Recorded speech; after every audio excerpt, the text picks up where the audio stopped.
Good morning, everybody. This is Dr. Pete, Dr. Pete's Keto Club. We are live on YouTube at this moment. We are also live on Facebook, and in a minute or two, we're going to be live on Clubhouse. I'm a little bit early because I want to make sure that everything is working the way it's supposed to before we actually start the session. In today's Keto Makes Me Healthy masterclass, that's what we've decided to call this because this is the third session in a row. And what we're trying to do is present initially 20 minutes of high quality content in regard to the low carb ketogenic lifestyle for those of you out there that are listening to this that are interested in this lifestyle, or perhaps you have compelling reasons to want to be on the lifestyle. And what would the compelling reasons be? Pre-diabetes, right? Type 2 diabetes, obesity with medical complications, cardiovascular disease, gout, the migraine condition, or any combination of these, because the diseases that I just mentioned are all part of the cassette of metabolic syndrome. Let me go ahead and respond in the chat here.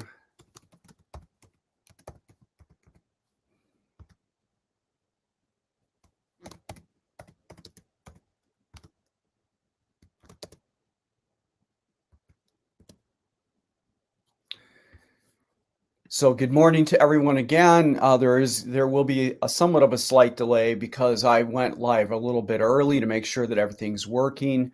I am Dr. Pete, and Tanner will be joining us in Clubhouse. We are the team Dr. Pete and T. And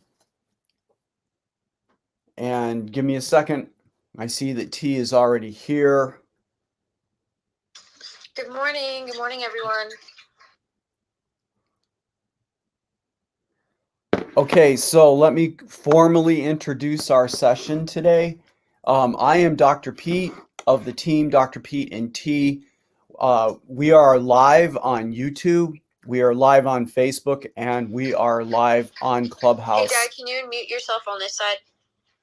Oh, sorry about that. Somehow it got muted. All right, let's start over again. All right, so we are live this morning on YouTube, on Facebook, and in Clubhouse.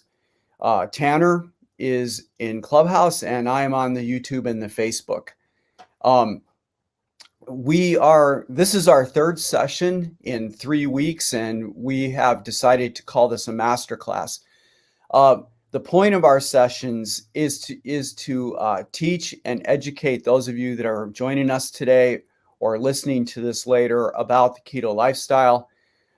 You could have a variety of reasons for wanting to be here. Perhaps you just want to lose some weight, but also there could be more compelling reasons. For example, maybe you're pre-diabetic or have type 2 diabetes. Perhaps you're in the category of obesity with medical complications. Could be cardiovascular disease. Could be that you're a gout sufferer like I was in the past. Maybe it's migraines, right? And usually of the list of things that I mentioned, these things tend to overlap. So those of us that have found ourselves in the realm of chronic disease usually are suffering from more than one of these conditions. In my case, it was gout and pre-diabetes. And I've been in the keto lifestyle now for 3 years. I reversed my diabetes in about 52 days. And the gout situation is something that I've monitored because for those of us with gout, there's a risk when we start the ketogenic diet of a gout flare. And in my case, in the time that I've been on the ketogenic diet, I have seen my uric acid rise significantly, and then drop back to a new threshold, which puts me actually at the high range of that condition. But anyway, I digress. My main point is, for many of us, we suffer from more than one type of chronic disease, and there seems to be a relationship between these. So for a large part of our population, there can be compelling reasons to be in the ketogenic lifestyle. And that's part of the reason that we're doing this right now is we want to educate our listeners about what the keto lifestyle is, and how it can serve us. And in today's session, we're going to focus on keto sustainability. Over the last 2 sessions, we've focused on sugar and sugar addiction.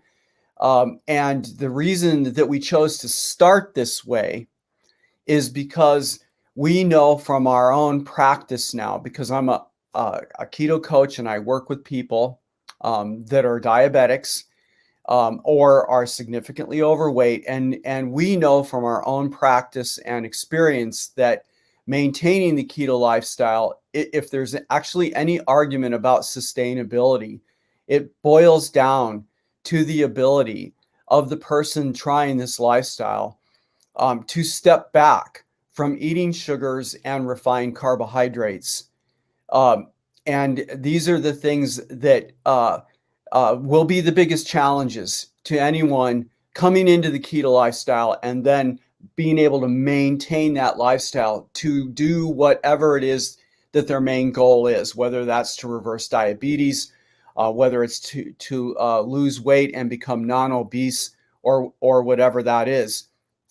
And the main reason that I got into this in the first place was because I suffered a lot in the beginning, trying to find out if there was any solution to these chronic diseases of which I was a sufferer or not.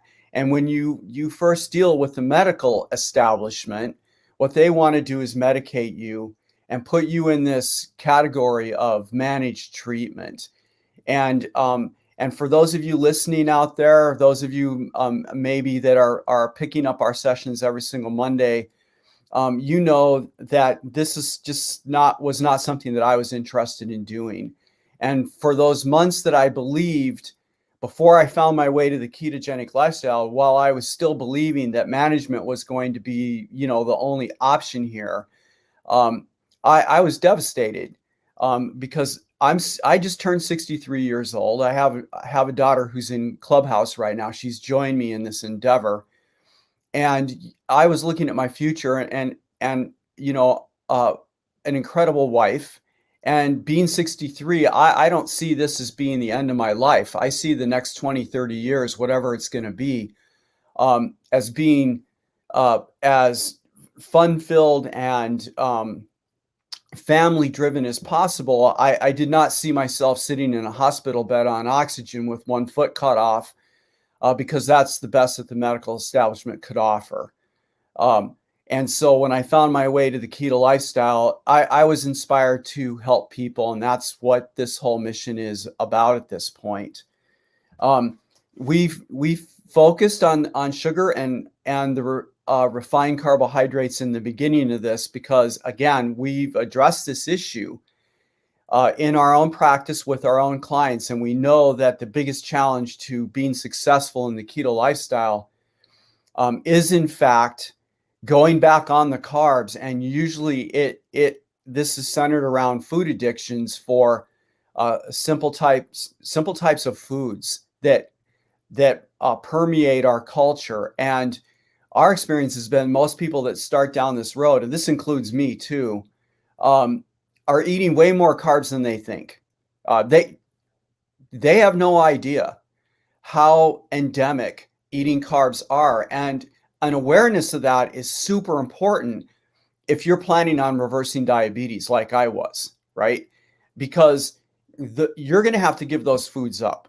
And giving them up can be problematic if you've been eating a certain type of carbohydrate-rich food every single day. Like in my case, was in my 60s, and you've been eating by a habit that type of food every day for, in my case, 6 decades.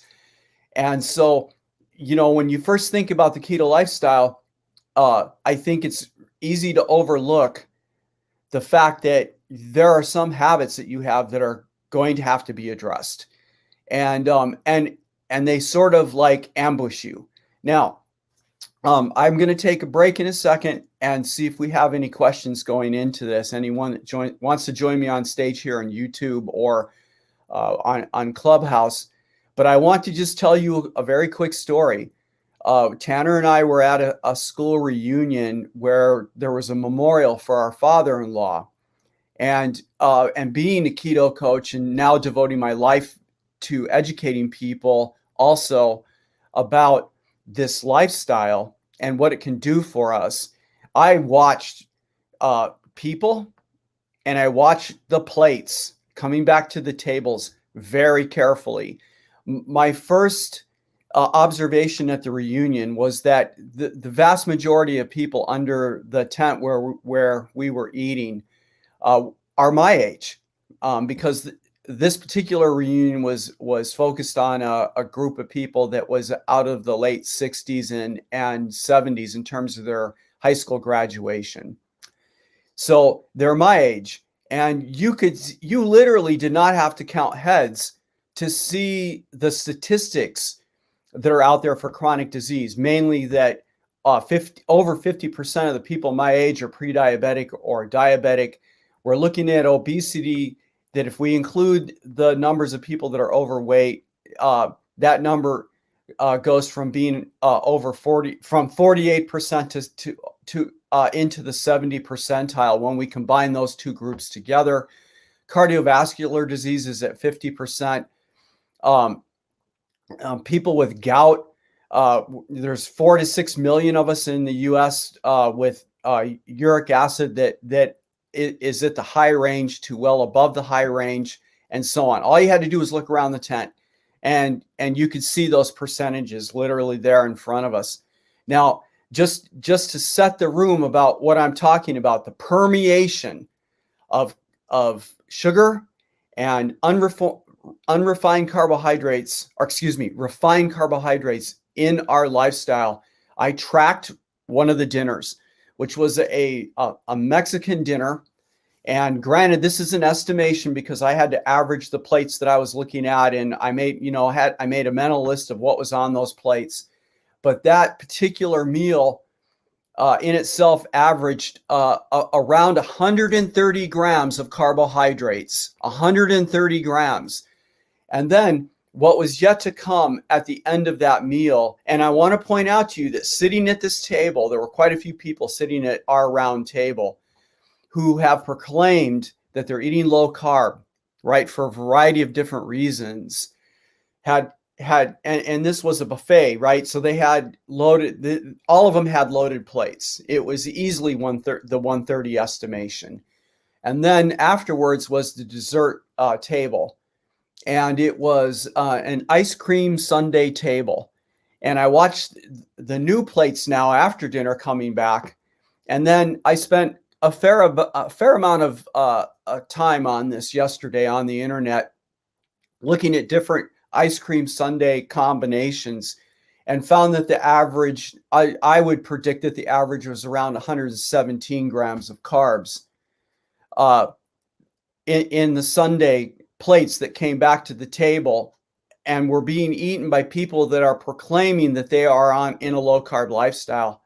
So that total was around 117, 115 grams of carbs. The grand total of that meal, 247 grams of carbs, and we're only talking about one meal that day, right? We're only talking about what happened at dinner.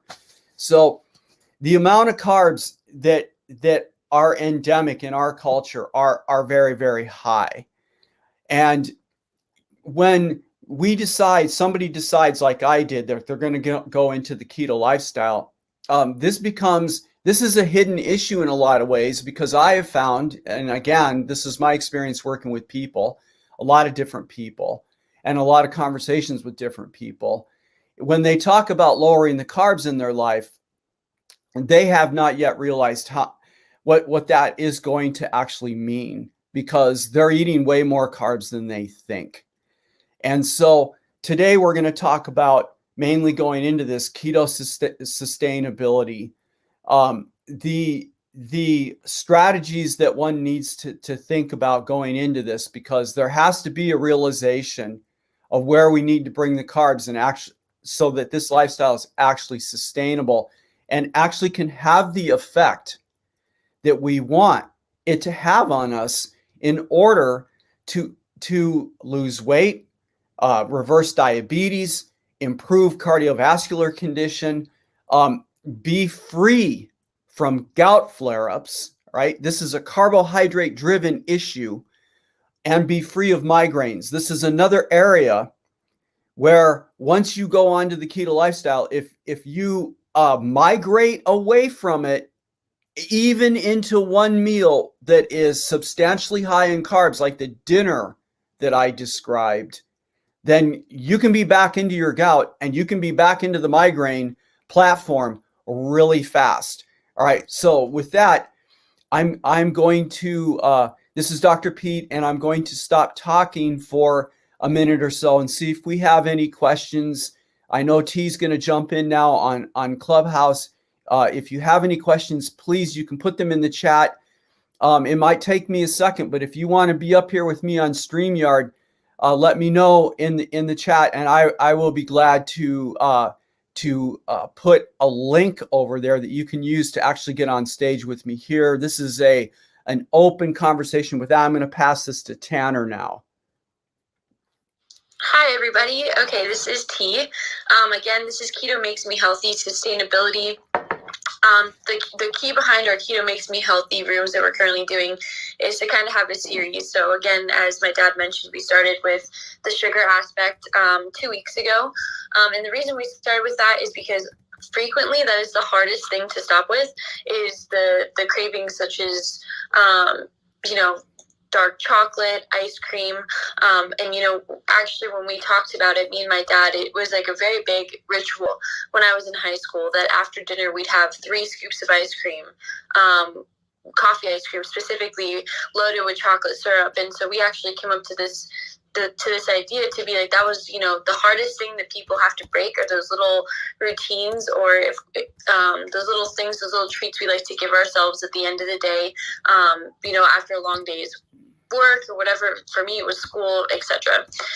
So we wanted to let you know, if you want to go back and see our other 2 sessions, please go to Dr. Pete's Keto Club. Club is with a K. Go check us out on YouTube. Again, that's Dr. Pete's Keto Club with a K. We have our first 2 recorded sessions there. This is Keto Makes Me Healthy Sustainability, and this session is also being recorded. And if you guys have any questions, please just raise your hand and we'll bring you up onto stage.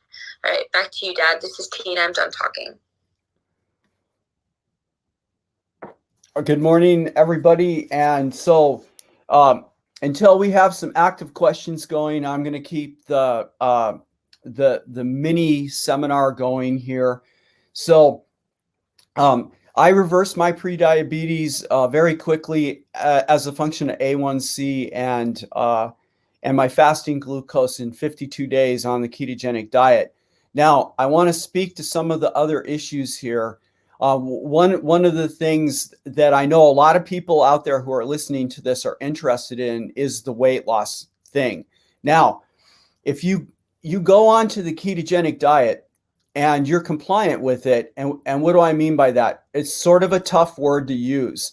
If you listen to Dr. Lustig, that's Lustig, or Dr. Sarah Hallberg, they both have recent interviews. Lustig, because he wrote the book Metabolical, and Dr. Sarah Hallberg, because she's one of the chief doctors at Virta Health.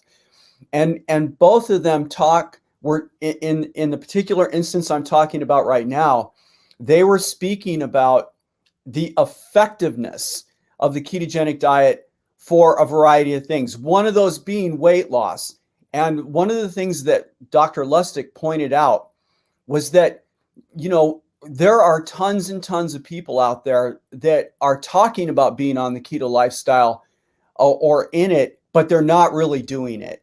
And the main issue with his comment is that you have to bring the carbs down to be successful with this. And I advocate for 50 grams of total carbs per day. And I don't want to get off track right now and go into, I could do this later, but I don't want to get off track right now why we focus so much on the total carbs versus the net. And I know that that's something that flies around Clubhouse a lot. And it also is something that I get a lot in our feedback on YouTube. our gout videos and so on.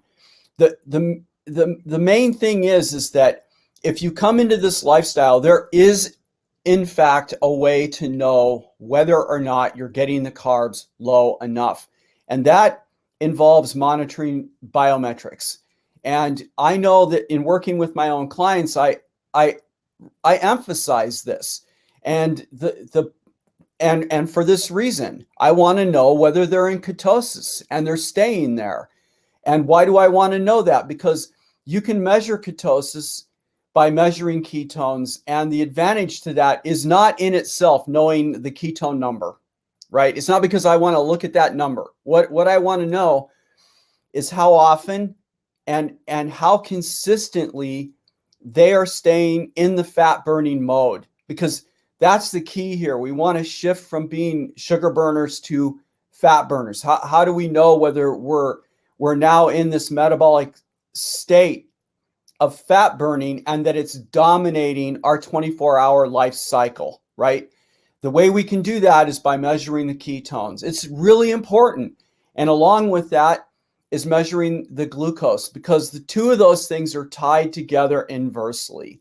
And so that's Lustig's point about this. Then Dr. Sarah Hallberg raises another issue, because I know as an individual now who's devoting their life to this and educating people about this lifestyle, that when I encounter people who are suffering from a chronic disease and we're having a discussion about it, which ends up for me happening not pretty often, actually, both with my extended family, because I have members in my family who are suffering from type 2 diabetes and are injecting insulin, as an example, and are talking to me about this lifestyle. I have extended family members who are significantly overweight and have other metabolic red flags that exist for them, like they're on high, blood pressure medicine, some things like that. And the question is, what can they do to reverse this, right? Well, Hallberg's point of view, when asked in a recent interview with Brett Scher, who's the diet doctor, right? The Diet Doctor, amazing podcast. If you can get into that, you can learn a lot. Anyway, he was asking her about, why do you think there's resistance from people who are suffering with chronic diseases to do this lifestyle? And Hallberg pointed out right away, and this is a really important issue, and I believe myself, doing this full time in my life now, that this is tied again to the carb addiction problem. And that is, she said, this lifestyle is not a pill, right? And when you think about our culture, and I'll just talk about myself now, coming up from being a young child, right? What happens when you're not feeling well? You got a headache. What do? I reach for an aspirin, right? Or I reach for an ibuprofen. We're used to taking that pill. And then later on in my life, you get sick with some kind of an infection, right? And it turns out it's bacterial infection. What do? We take an antibiotic for it. We're used to coming through this system that treats endpoint issues with our health by putting us on a medication. And so I believe that we all have this mentality going into chronic diseases. I'm pre-diabetic. What can you do for me, doc? And what maybe many of us are wanting to hear is, oh, well, here's the pill for it. Well, the ketogenic lifestyle is not a pill. You can't start that lifestyle and then once my pre-diabetes was reversed, I'll bring this back to me, and then go back to the way I was eating before that. Because if I had done that, my presentation this morning would be a hell of a lot different than it is. I would be going, well, I'm back to being pre-diabetic, or maybe worse, right? Because in the transition that I had from being pre-diabetic to the ketogenic diet was months. And in that time period, being a PhD biochemist, I was already measuring my biometrics. And I didn't need the doctor to tell me that my fasting glucose was getting worse. And that was eating the recommended foods I was getting from them. You know, the highest quality grains that I could buy at the store. You know, I was hydrating my own beans, for example, you know, black beans, pinto beans, lentils. Down the road we go. And I was watching my fasting glucose rising. Was I getting better? No, I was not. So, you know, this idea that this is a fast solution to something is a fallacy. It's not. And for many of us out there, perhaps as much as 50% of our country who is 60 years old or older, if you want to reverse diabetes, this means shifting to this lifestyle for the rest of our lives. It's not like going to be a month or two and then, oh, look at this, my fasting glucose is better. My A1C is down in the normal range. Now I can go back to eating pizza and carbo loading. All right, on my pasta at night. It's not something that's going to be workable. All right, so I am Dr. Pete, and I'm done talking right now. I'm going to let T jump back in, maybe on Clubhouse, or someone who wants to come up on stage and add to the conversation. Whatever you guys got. I'm going to take a look at my chat here and see if there's anyone over there that wants to jump in right now. We've been rolling about 24 minutes. I think we only want to roll about another 20 minutes. So it would be great if we can get the conversation going at this point, and see what we can do. All right, T, it's all yours. All right, hello everyone. This is T from Dr. Pete and T.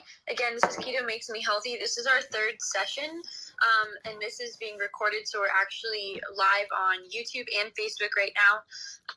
We also have our other two sessions recorded on our YouTube channel, Dr. Pete's Keto Club. Club is with a K.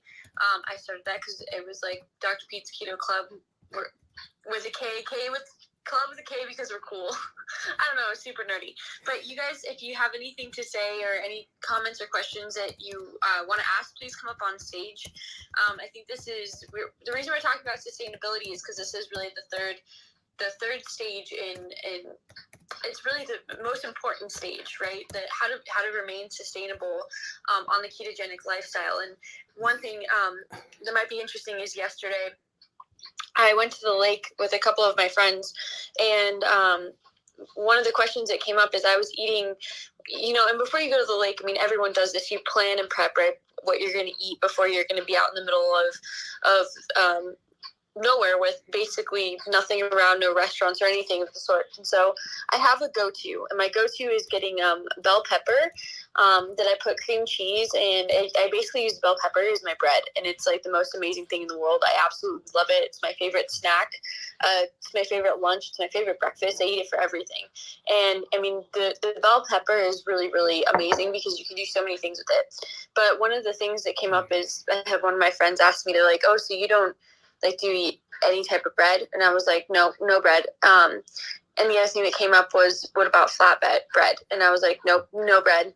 And then someone else asked me, well, what about tortillas? And I'm like, I don't eat anything high carb, like bread, tortillas, anything of the sort.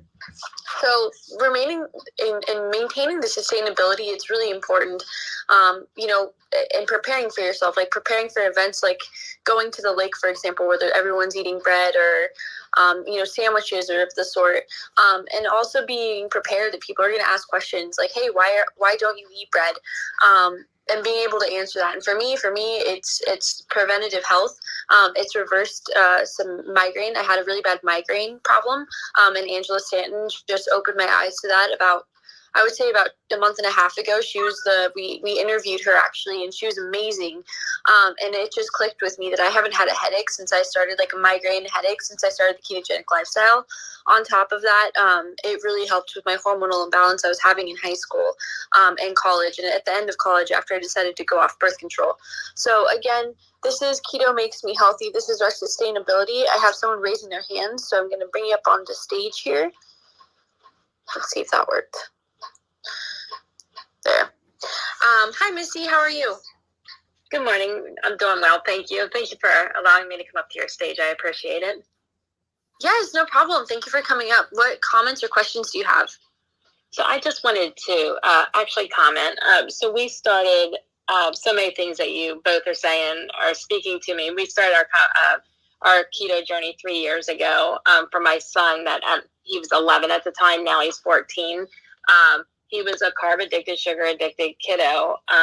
Come to find out, his leptin level was out of control. But 3 years later, like, we are keto-ish, I say. We're low carb. We did start our journey with exogenous ketones, which helped flip the switch for him, where we weren't craving the carbs and the sugars. But just a real quick story. We were at the beach in Ocean City, Maryland, and like, this was a kid that would have major meltdowns for food, no matter how hard I tried. My husband was pushing 300 pounds. He's actually down in the audience also. So many things speak to us, but we stood on the boardwalk, watched an air show over the weekend, and the kid literally asked for nothing. Like you said, we set ourselves up to succeed. And just because, like, we supplement with exogenous ketones doesn't mean that we're eating the pizza and all the stuff. It was like, we have control over, he has control at 14 now over food, where we made better choices. We intermittent fast until 4:00 in the afternoon. Like, it just happened. Like, it's not like, oh, you can't have food. It's no longer him craving the food, which is huge compared to where we would have had major meltdowns if we had tried to say no, or he would just had to have it. So it's like you said, it's just educating people. It's our passion to educate people. It's teaching people why this is so important, and why you can't just quit it. Like, I'm a registered nurse also. So, like, just like, once you stop eating this way, and you will revert back. So I think it's so important to teach people why we need to do this, and why we need to stay away from the processed foods. And even kiddos, like, I have so many people we're educating where they're doing the diet, but then they make a separate meal for their family. And I'm like, no, like, it's not just a weight loss thing. It is a health thing. There's so many reasons, like you said, migraines, there's so many things. Like, we need to educate the whole family and not just do it as a weight loss thing. So that's all I wanted to add. And thank you guys for all your information. We appreciate being able to plug people into your room, because it's just more validation. So thank you. No, thank you, and congratulations on that. I think, like you mentioned, sugar addiction is real. I think, and my dad is the scientist behind all of this, but I'm pretty sure having sugar actually lights up the same part of the brain as having like a nicotine or alcohol addiction, or anything like that. And so I agree, like, when you go out into places, like, for me, I got so used to having and I always ate incredibly healthy. Like, I really cooked, I had a lot of quinoa, a lot of salad. I was very high carb, but on the good way. A good way. I put quotations around that. Like, I made all my own quinoa. I had a lot of chicken, quinoa, veggies, everything like that. I never ate out or processed foods, but my biggest problem was, and I actually really didn't like quinoa. I just thought it was really healthy. It tasted kind of like dirt to me, but I ate it anyway because I was like, this is what I'm supposed to do. My biggest problem was the sweets, especially dark chocolate. And after stopping keto, just allowing myself that time to have a break, especially that 3-month period, I don't crave it anymore. And that's like a really, really, really incredible thing, is that it makes me feel, like you said, you're taking control of your life. You can now go into a room and say, no, I don't want that. And it's not like you're sitting there fighting, your mentality of like, oh my gosh, I really do want that. It's like, no, I don't want that. And there's not an ounce of my body that wants that. I don't have any cravings or anything of the sort like that. And I think it's really cool that you put your son on that, because you're teaching him from a really young age to not only have control over what he eats, but also I feel like that's a huge factor in anything that he's doing, right? Like, he now is knowing, like, no, I don't need that. I don't want that. I think that that's incredible that you guys have him on that. So kudos to you. Sit back and be like, no, thank you. And like, to watch him do that compared to like 3 years ago, it's like, oh my goodness, like, changing the trajectory of his life. Because I did home health for 18 years, taking care of patients that people say, well, it's easy. Like, it's not easy. Like, people are in there. I took care of more 40 and 50 and early 60-year-olds than I did 90-year-olds. They wish they had. So I knew at some point, like, I had to figure this out for him. But it's sitting back and being like, oh, like you said, not an ounce of needing it. And it's fun to watch him. He helps other kids, like, because they don't want to. And like, just being around them, he'll be like, but look, like, and just flip it. And he looks for maltodextrin. Like, it's just really cool to watch and know that kids can get it because they like fun, like, they like to learn. So they're at that impressionable age. If we can teach them now and not have the, like, 40 years of bad habits because we didn't know, like, and we didn't know what we didn't know. Like, I thought the dinosaur oatmeal was a good choice for my 22-year-old. Like, we did the best we can. I think giving people empathy and compassion and just educating from our hearts, like, giving them that little bit of leeway, like, we can do this together. So yes, it's super exciting that the mindset's shifting also slowly. It's very slowly, but I think we're coming around. Yes, we definitely are, and thank you for that. Nathan, welcome up on stage. Do you have any questions or comments? No, I just wanted to jump up on stage just to say that, I did enjoy parts of the conversation, and I like this topic because I'm kind of creeping up towards sustainability. Quick perspective, I've dropped about 125 pounds on this lifestyle. I'm maybe about 10 pounds away from where I might want to be as far as my goal weight.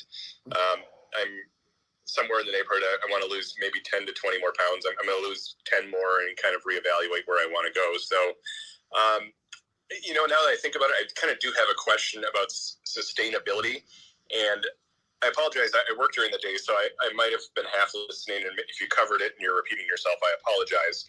But I've heard of something called reverse dieting once you're kind of in maintenance. Do you guys have any thoughts on that? Basically, the concept that I understand it as is you're kind of adding more calories into your diet if you've been restrictive like I have, and kind of just get to a sustainability factor of that. Like, you're not basically in a calorie deficit anymore. I'm going to revert that question to my dad. I know for both of us, we don't calorie restrict. So Dad, I don't know if you have any. He's like the brains behind all of this. He's our little scientist there. So Dad, I don't know if you have any comments on that.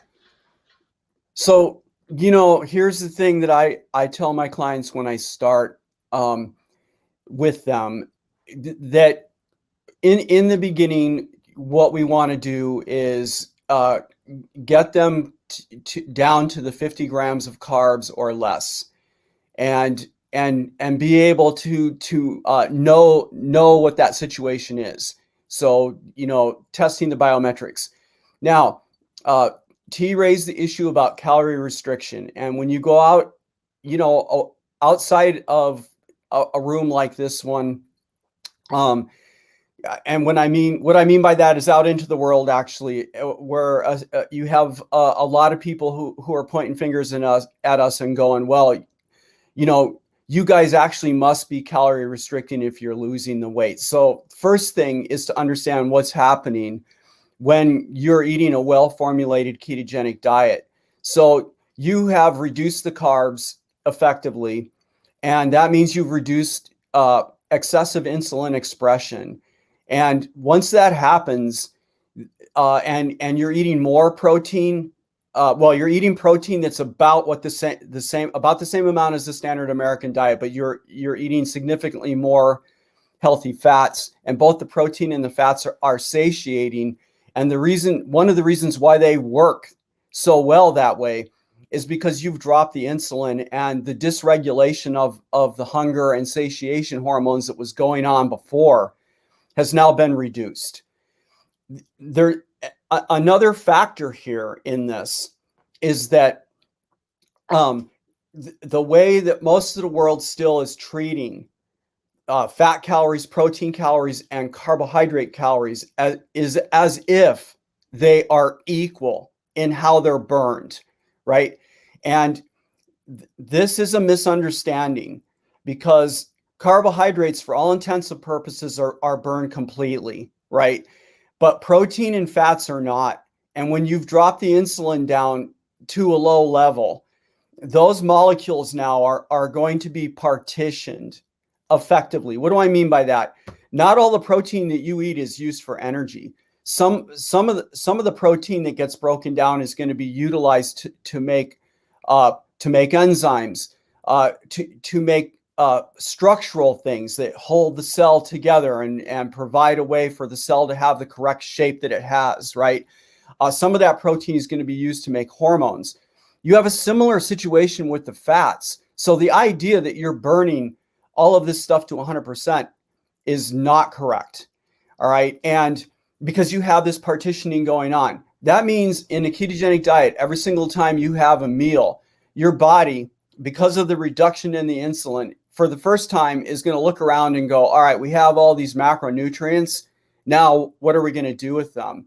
And the bottom line is that you end up with, sorry, excuse me there.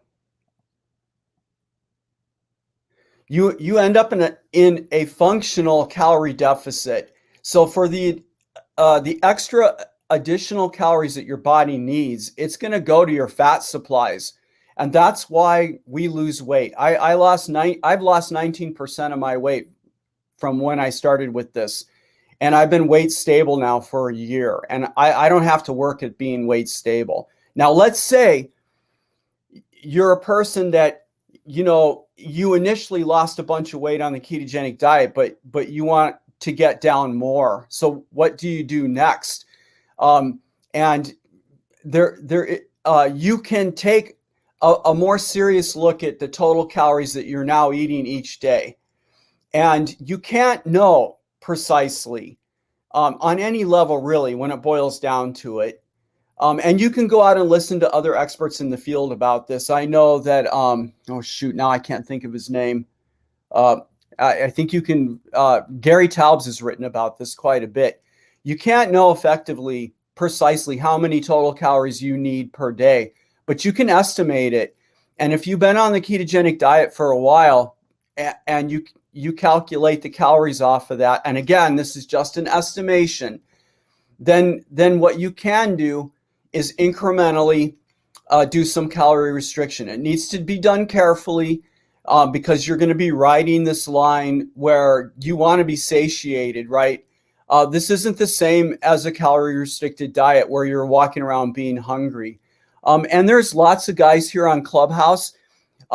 You'll find this guy, his name is Jonathan Shane, and he does a lot of rooms in the keto diet, excellent club. He does a lot of rooms in Keto for Your Soul, excellent club. And he may, at this point, even have his own club. And he specifically works with people to do what you're asking about.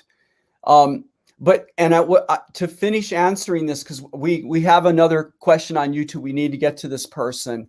I think at first, you need to really get stable in the ketogenic diet before you start messing with that. And I get the sense, Nathan, that you already are, right? You've been doing this a while, and maybe you're at a plateau now. And so you might seek this guy out, go to his website, and see how he proceeds with this, and then, make a decision whether you want to go down that road or not. And I'm not trying to divert from you, but I also have to be sensitive to the other questions we have. So I'm going to go quickly to the YouTube question, answer that question, and then I'll come back to you, Nathan, and see if there's something else that you want, if I answered your question adequately or not. So on YouTube, we have the question, how does exercise affect ketones? All right. I have beat this horse into the ground. I have done so many N1s on myself. You can't even imagine this because, again, when I went into the ketogenic lifestyle, measuring biometrics was a massive issue for me. I wanted to know everything I could find out about this, in part because I want to be able to help people and have intelligent conversations with them about this stuff. I've even, during exercise sessions, I've even measured lactate along with my ketones, along with my fasting glucose, all at different points during different types of exercise. So here's what happens, at least in me, right? When you start some type of exercise, whether it's high intensity exercise, whether it's a lifting session in the gym, or whether you're out for a walk. And I want to qualify the walk thing because we need to talk about where your heart rate is in that. Once the intensity of the exercise comes up, it's natural to see a drop in the ketones and an increase in your glucose. And this is normal physiology. Why? Because once you start that exercise episode, whatever you're doing at that moment, your muscles need glucose, and your liver is going to start to break down the glycogen. You're going to see your glucose come up in your blood supply. You're going to see the ketones are going to come down. Now, at the end of the exercise, and then over the course of several more hours, you're going to see the glucose is going to come back down right away to some whatever your basal level is, right? And the more healthy you are, the more normalized that glucose is going to drop back down to, and you're going to see your ketones come up. So on a hard exercise day in the late afternoon, right before I go to eat my dinner, my ketones are going to be maximized at that point, and it's not uncommon for me to be at a value around 3 millimolar at that point. And that's in response to the exercise session that I did earlier in the day. What else do I want to say about this? It kind of left me. So this is an obvious place then on our YouTube channel. If I didn't answer the question, please hit me back again for clarification. And I'll go back to Nathan now and see if there's anything he wants to come back with me on in the discussion we were just having. Hey, Dr. B, that's great your comments, and I appreciate this. And yeah, I kind of understand, that I shouldn't be looking at a calorie restriction, but I do work in a calorie deficit. It seems anytime I go outside of that, that's when I stall. Just to give you an idea, right now I'm at about 1,700 calories that I totally ingest, more or less. Sometimes it's a little higher, sometimes it's a little lower. As far as a stall, obviously I'm not losing as quickly as I originally did. But I would say I average at least a couple pounds of weight loss a month. I'm fine with that. I guess I'm just thinking as far as maintenance, what I do. I don't know if I ever get to the point, and just to give you perspective too, I do suffer from some kind of food addiction. I could be well under on my carbs every day and still eat like 4,000 or 5,000 calories. There's a mental component of it that I kind of have to regulate. I could eat sirloin steak that much, and I think that's going to have an effect, on my weight loss if I'm eating that much food. And I do understand your argument there. And as far as Jonathan Shane, I'm very familiar with him and see him in a lot of these clubhouses as well. And have even talked to him offline, not about that topic, but just on other things. So I understand that calories don't matter in the way that we used to think. And I do grasp that concept. For me, it's just that it's a way for me to keep my overeating in check, and just kind of say, no, you've had enough food for today, and we can, and you can kind of move on from that. So that's kind of why I work at a calorie deficit. It's because I don't even know if I know how much I should be eating. I don't know what feels comfortable. And I think it's that unfamiliarity with it that's why I do what I do. I'm Nathan, and I'm done speaking. Well, I would like to just say to you right now, congratulations, for your effort and what you're doing. And I honestly think that the struggle that you're describing it's the struggle. I mean, we all find our reasons to be here, and I had to give up certain kinds of food. My daughter continually points out to me that I've had an easier time of it. And I'll just tell you right now, so where I used to really abuse the carbohydrates were in two areas. I used to eat these massive chocolate bars after dinner, right? And then I also had at least 3 beers every single night. And those were habits that were hard for me to break. And the alcohol thing is still hard for me to break. You know, that's an ongoing struggle, and I think that these struggles are all related. So I would commend you for this. And you know, if there's anything I can say at all, I know that my cravings have changed after 3 years, and I know there are other people in the clubhouse rooms that have been on keto significantly longer than me, and they talk about this phenomenon too. It seems like these days, you know, my go-to dessert at dinner is coconut oil. I really love the way it tastes, and you know, it does it for me. And salt, right? I love salt now. And that's another issue about the ketogenic diet, because when we go on it, and next week we're going to start getting into the logistics of this, how to do the diet exactly, right? And what are the issues with it? One of them is getting enough salt.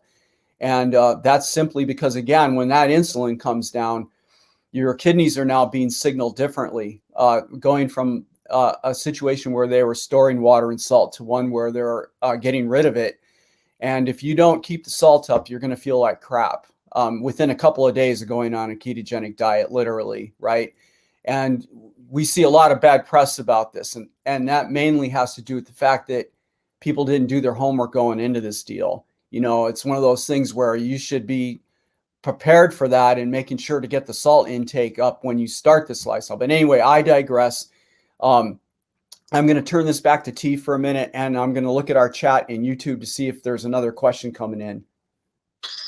And Nathan, I think you bring up a really good point. I have to point out is the mental aspects behind it, right? So for you, and I think if that's working for you, like, continue to do it, just because it's not something that we started out doing. Like for me, just to give a perspective, the me behind, I have, at least as a child, I mean, I still do. Everyone, once you are diagnosed with OCD, you kind of are stuck with it. So now when I reference, and I had to go to, you know, therapy a lot as a kid for my OCD disorder. But as I've gotten older, I realize I'm able to manage the obsessive thought process.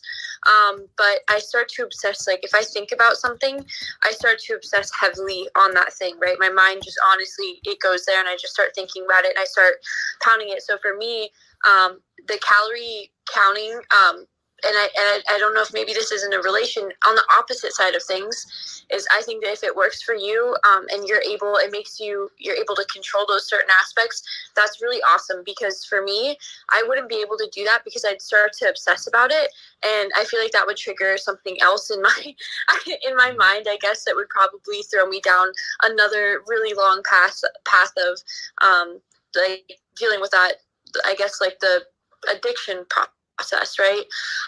And so I think if it works for you, and it's really worked for you, I think that's really awesome. And I think everybody is different, and I think that's one thing to point out, is that the reason I started keto is different from why my dad started it. And like I tell him, I mean, I do not eat coconut oil for dinner. I think coconut oil honestly tastes like crap, unless I'm cooking with cooking some food. But I think we all do it for different reasons, and each person's chemical makeup is completely different. For example, I was diagnosed with OCD, and I still, have that in some, not in the same sense that I had it as a kid, but now it's just the thought process, and the thought process around addiction, and like food addiction specifically. It's something that I definitely have to be cautious of. And I can feel sometimes if I have those obsessive thoughts, similar to how it would feel about like food addiction.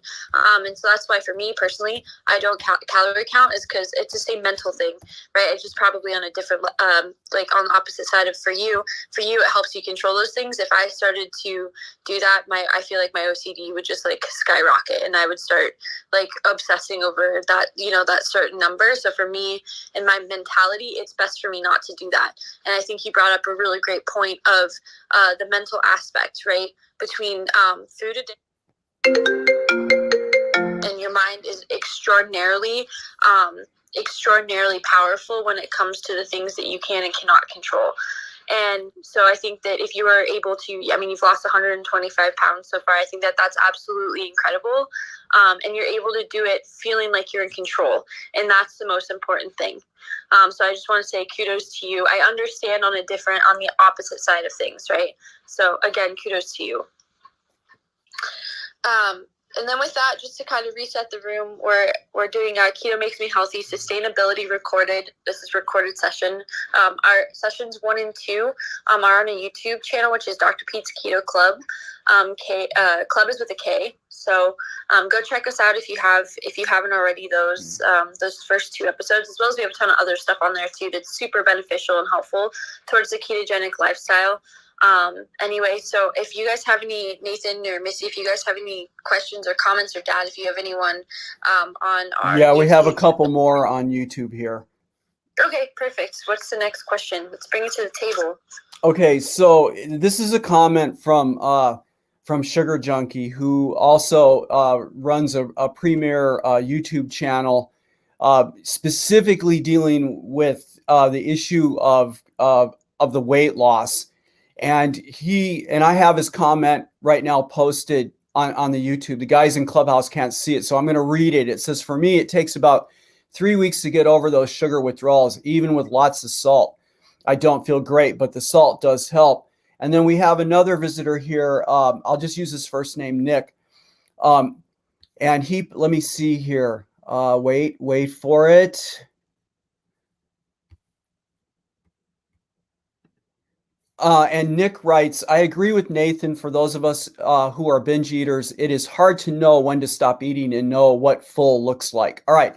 So these guys are pointing out, both Sugar Junkie and Nick, the severity of carb addiction, right? So, sorry. So bringing this back to me, I think I'm one of the fortunate ones. I think that when you look at this continuum of food cravings to eating disorders, that line, right, is really about the amount of carb addiction somebody has to carbohydrates. And for some of us that are not on the left side of that line, which is just basically food cravings, and for me, luckily, that's where I fall. The issue of the carb addiction is really a big deal, and it takes a long time to get over. That's the one thing that these guys talk about all the time. And like I said, Sugar Junkie is devoted to this, right? And his members and whatnot talk about this stuff all the time. That's one place these guys they gather on his Discord channel to talk about this and to provide support to one another. A lot of like what we have in Clubhouse. I want to go to another of Nick's comments and then I'll finish. He writes, "For me, decide the day before what my body will need the next day and map out my meals. Anything urges outside of those meals, I ignore immediately. Also, reading keto books throughout the day helps." So, this is a very real thing, and trying to figure out how to get past the carb addiction issue here. And actually, Dr. Sivest talks about this a ton, right? He's somebody else that all of us can go to on YouTube. I watch him a lot. He's actually been one of my mentors in the Nutrition Network. It's getting past those urges, and this can be no simple task, right? Because the keto lifestyle is not going to deliver what you want if you can't get past those urges, right? Because every time you succumb to them, then you're going to be out of ketosis. And we know from the science it can be days. And in fact, I've even heard recently, but I haven't confirmed this yet in the papers, that getting back into ketosis can actually take longer. So I mean, this is a really, really big deal. It's the reason we spent the full 2 first sessions that we did in the area of sugar and the refined carbohydrates, because they permeate our existence. And if you would have said to me what I'm saying to you guys right now, back when I was pre-diabetic, before I knew about the keto lifestyle, I would have looked at you and gone, "What, me? I've got a situation with sugar and unrefined carbohydrates?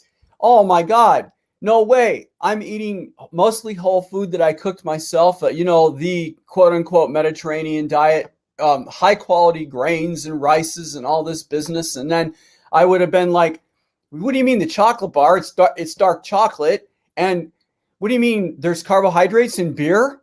I have no idea, right? And so that when I started the keto lifestyle, these are things that I had to learn about. And for some of us that actually have carb addiction issues, this is really a big deal. And it's not easy to get over. And you know, they need our support. We need our support. All right, with that, I'm going to turn this back over to T, and we have hit the golden 1 hour point. So we want to start closing down the room. All right, with that, everybody, does anyone else want to come up to stage and ask me more questions or have any other comments or anything? I think we talked about some really valuable things today, and just food for thought, you know, to definitely, I'm super into mindfulness recently. Actually, my journey with mindfulness started about 1.5 years ago, because I think understanding your mind and how your mind works is super incredibly important. So I really like the topics that were brought up today from Nathan and Nick regarding binge eating. Now, like I said, I am unfamiliar with binge eating, but I have struggled with the mental aspect of OCD and anxiety, which I think actually is derived from my OCD, which would make complete sense. And so I think that, you know, a food for thought is one thing that I have really found is, and I've actually worked on this with a lot of therapy because I'm trying to standardize therapy across the board, is there's two different minds. There's your doing mind and there's your being mind. And when we try and do things, we go into our doing mind, right? So our doing mind is the mind that's constantly thinking, that's constantly telling us we need to do certain things, that we need to feel a certain way.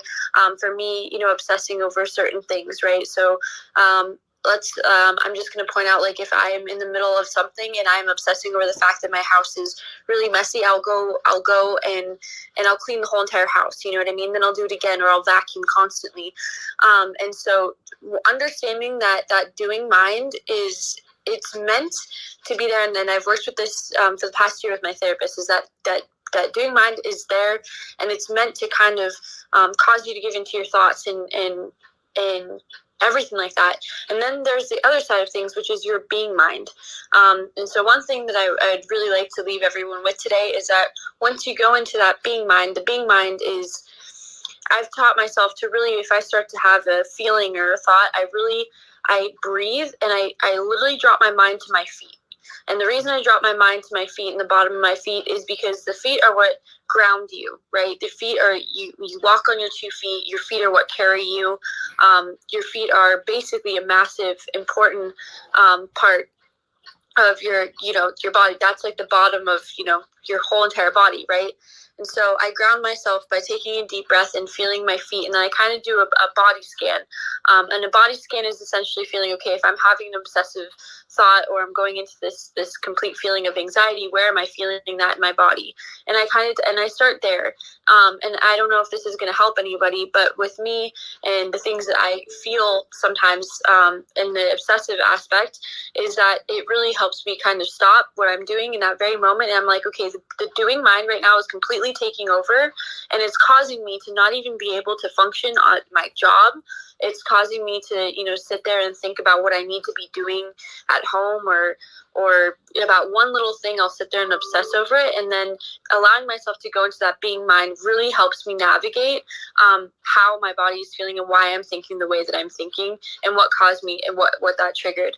And again, I've been working on this now in the mindfulness aspect. My therapist, she's a mindfulness coach.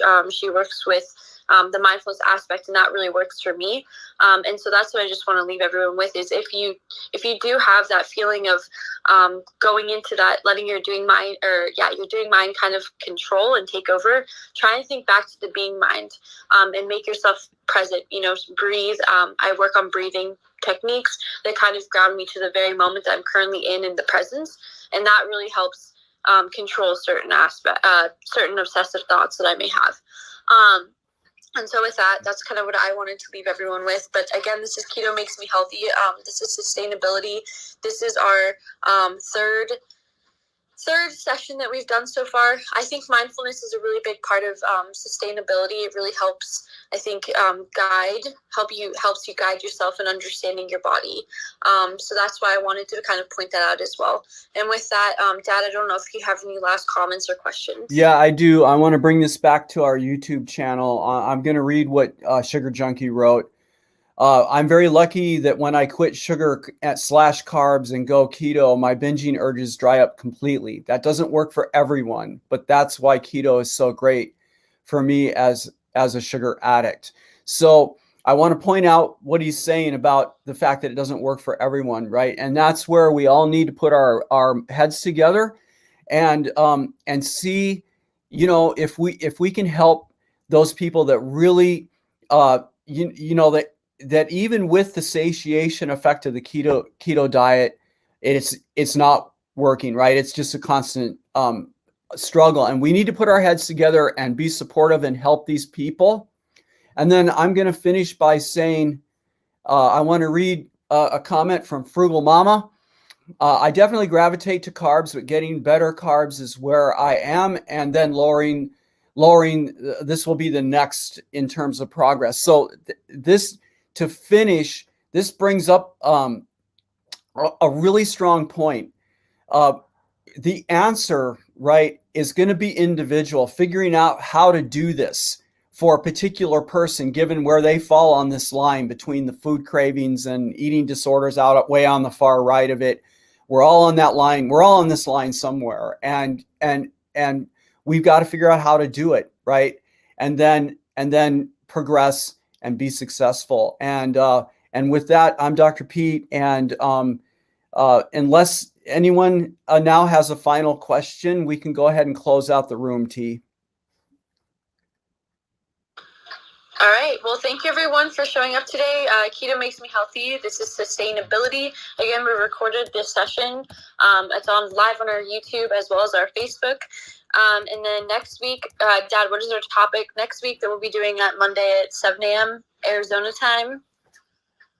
Okay, so next week's topic, we're going to move into the logistics of the ketogenic lifestyle, and specifically what our approach is, and all of the approaches, by the way, no matter where you fall in how you choose to do the lifestyle, can be tracked back into the mid 1800s, and then a paper a guy named Wilder wrote in 1921, which was the very first description of that had specifics in it about how to do the keto lifestyle. It's a very interesting read if you can find your way back to it. And the only reason I bring it up is because no matter where you fall on this, the protocol that people are using have evolved from that original paper. But anyway, I would like to thank everyone for being here today.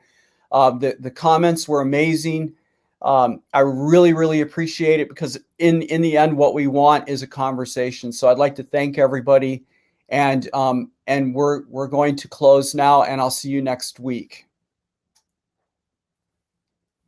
Thank you, guys.